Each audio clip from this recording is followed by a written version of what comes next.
wondering who won and partly wondering if I could ever get on that list. A year later, I was once again in the same room. I was being honored for having served as president of Beta Alpha Psi, and I was really excited because I knew who the student of the year was, and it happened to be my boyfriend. And as competitive as we both are, I really couldn't let him be the only one with this really cool Student of the Year trophy at home. So I went from wondering if I could be a Student of the Year nominee to wanting to become the Student of the Year. As Ms. Gay said, many of us, English is not our first language. I grew up in Cuba, and in elementary school, I was always a student that people considered to be good at school. But I was really shy and I was very introverted. However, when it came to school, I was very confident in my abilities to get good grades. In 6th grade, which is the last year of elementary school in Cuba, my parents told me we would be moving to the United States.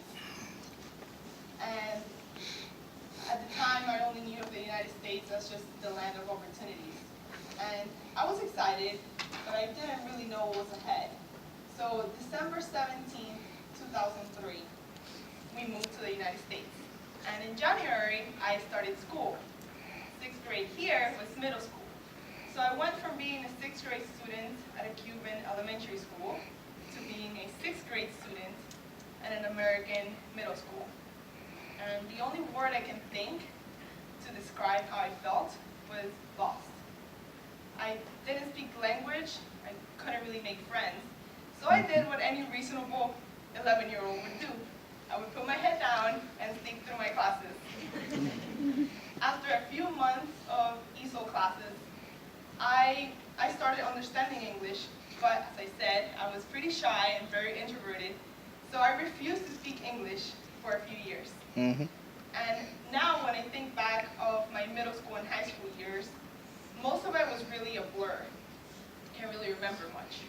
But I do remember my high school graduation.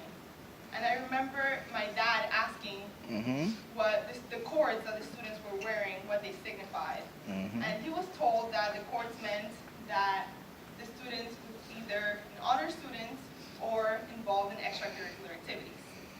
And I know he must have been disappointed to hear that, because there were a lot of students that had a lot of cords, and I had none. So, for my friends, if you were wondering, that's really where my obsession comes from. So, after high school, I really had no idea what I wanted to do with my life. And it took me about 2 years before I decided to go to college. And I started at Broward College taking classes for just a general business degree. And when I transferred to FAU, I decided I wanted to do more than just go to school and go home. So I decided to get involved. Here at FAU, the first thing I did when I joined was join the Accounting Scholars Program. That was my first semester here at FAU. And through the Accounting Scholars Program, I got involved in a lot of other things, like Beta Alpha Psi and ASA. And I feel like I've done a lot of service, but I don't mean just to the university. I have also volunteered with Dr. Dunn for the Women of Tomorrow to speak to underprivileged high school girls. I have also presented at the Latinos in Action conference, again, to high school students about just what's out there in college and the opportunities that are out there, especially in accounting. And I also volunteer, like Ms. Gay said, I'm quick to say yes, so I volunteer for almost every orientation that has been here at FAU for the past 2 years.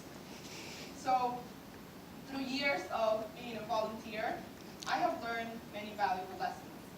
And I believe in the idea of leaving the world just a little bit better than before. And I used to want to do something helpful. And I always said, I'm just going to wait until I'm older and I'm rich, and I can do all these amazing things for the world. But with my experience at FAU, what I realized is that we don't have to wait until we make it and we can help others in big ways. We can start small, like I did.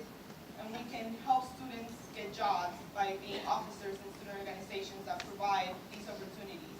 And we can help the younger students polish their resume or their interviewing skills. And little by little, we can start with our little circle, and we can build this bubble of helping others. And it's the power of compounding for my accounting friends. It eventually builds up. And before we realize, we are making a big impact on many people's lives. So I know eventually we're going to be the ones that are going to be creating all the scholarships that we find so helpful now. And maybe we'll even come back and tell students that want to study accounting that accounting is not really just numbers. So as amazing as it feels to accept this award, my greatest reward is knowing that I've helped people along the way, that I've helped my mentees that are sitting up there, and that I've made so many friends in this program that are so dear to my heart, and that I have regained the confidence that I had when I was so little by going through the scholarship program and helping others. I have regained confidence in myself. So speaking of helping others, I really wouldn't be here today without the help of those around me. So I really want to thank my parents. And my mom was crying because they just found out I hadn't told them I was sitting over here. They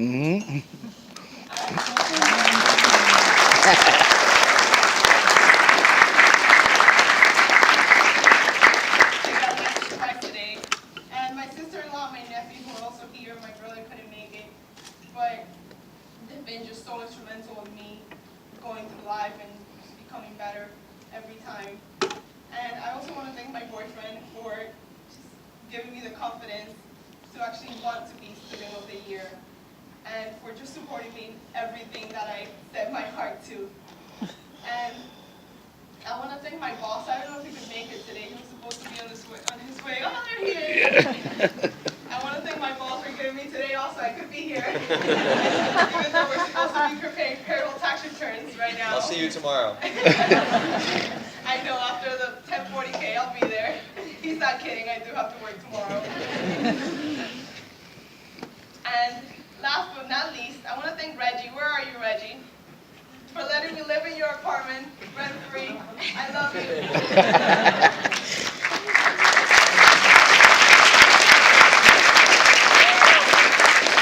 Now I will give the floor back to Dr. Young for the closing remarks.